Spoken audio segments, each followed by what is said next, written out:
Going on, man? Back at y'all with a brand new video. Today I have picked up the Kobe 8 aqua colorway, and to be honest, this shoe is a little underwhelming in my opinion. I know it's a Kobe. I get that, there's obviously more demand because they barely release any now compared to how it used to be, and there's always limited quantities. But this was definitely a shoe that I think could have either been done better, or we didn't really need it all. Like, I understand, today was the unveiling of Kobe's. Well, they unveiled one as far as I've seen, and there's supposed to be three in total, which I understand. But we could have had a better release than what these shoes were. Like, they are really underwhelming in my opinion.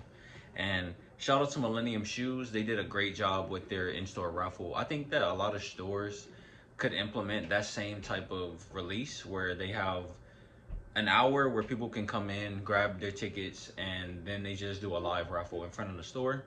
I think that their raffles have, for the most part, always been successful as far as that. Obviously, some raffles are conducted a little differently compared to others. Like, I remember when the patent bread ones came out, they allowed people to get, I believe, a men's pair and a grade school pair, so they sold out a lot faster. And with this pair, I think it would have been a great idea if they would have let people get one of each colorway if they chose to do so. But unfortunately, they chose to do one per ticket. But I mean, either way, I was able to win a pair. I got these from my little brother. Personally, Kobe's are a little tougher for me to wear just because they're usually a low top shoe and I don't have the best ankles. So this isn't really a shoe that will be great for me. But looking at the box before I actually show y'all the shoe, it has the same material as the Kobe 7, where it just feels like a reptile skin all over. And as I put it closer, you can actually see it on the box as well. On the ID tag for the shoe, it's Kobe 8 protro. It's a white, radiant emerald white. It's a size 9. This is like I said, this is my brother's pair. For me, I feel like the shoes actually run a little tighter now. So even though I wear a 12 from my base shoe, I may have to look into getting a 13. But we'll see in the future if I end up getting a pair of these. Well, Kobe's in general. But let's get into the shoe. So, unboxing the shoe, as you can see, it's a pretty standard Kobe. You can tell, I mean, for the most part, anybody that really is gonna be using this shoe for what it's meant for, to be hooped in, this is a shoe that's gonna be very dirty with this Flyknit white material. Like, just be ready to be cleaning your shoe, because it's gonna get dirty.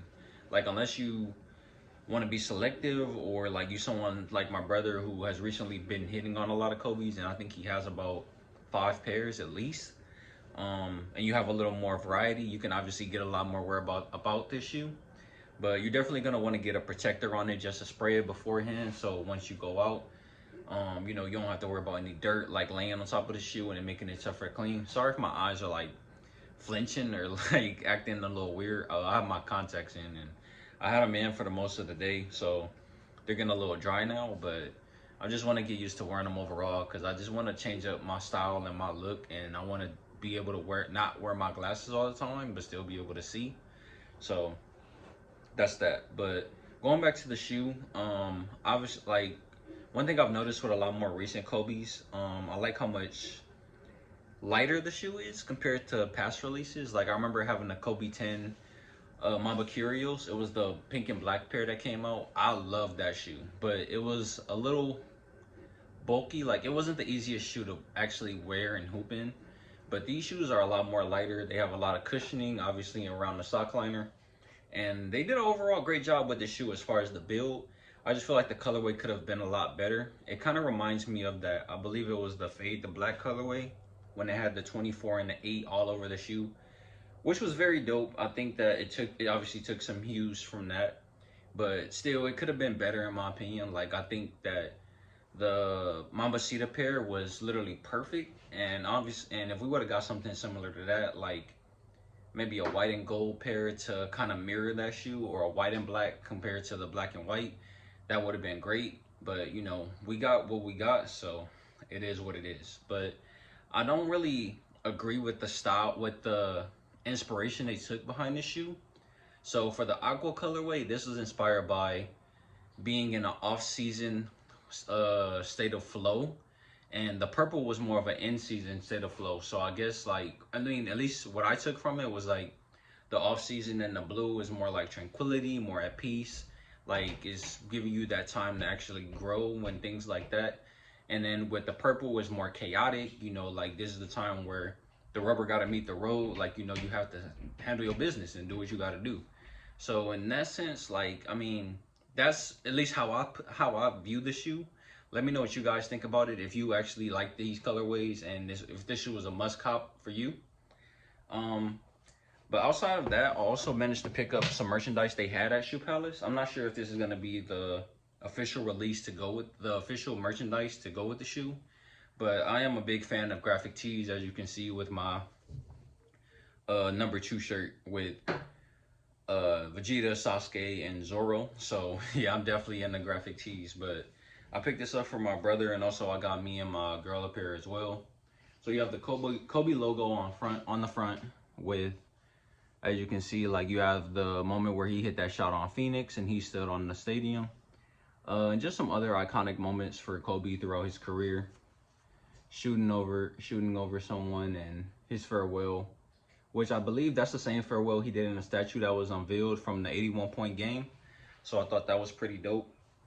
And then you have on the back Bryant with the 24 on there, and it looks to be like a marble design, or like a stone design. And on the back it has the date as well. So I'm pretty sure this would most likely be the merch that came out with the shoe, the February 8th 2024. So I thought that was pretty dope. Definitely a great graphic tee in my opinion. But yeah, that's pretty much it as far as this release. Like I said, not the best release. Obviously there's more Kobe's coming out this year. So I mean, in my opinion, I would say, like, as far as the shoes that will come out, I would have to do an official list, but off the top of my head, just off of the other Kobe's we've seen, like, I believe they're coming out with the all black pair, and I believe there's a black and purple or black and gold pair coming out as well. So these two will rank on the bottom of my list of personal preferences when it comes to which Kobe I would get. But like I said, man, let me know down in the comments what y'all think of this shoe. Would y'all get it? Is it a cop or drop? And I think right now the shoe is floating around $300 if you want to go to aftermarket. So, you know, do what you can. Make sure your pair is legit. And I'll catch y'all in the next one. Peace out.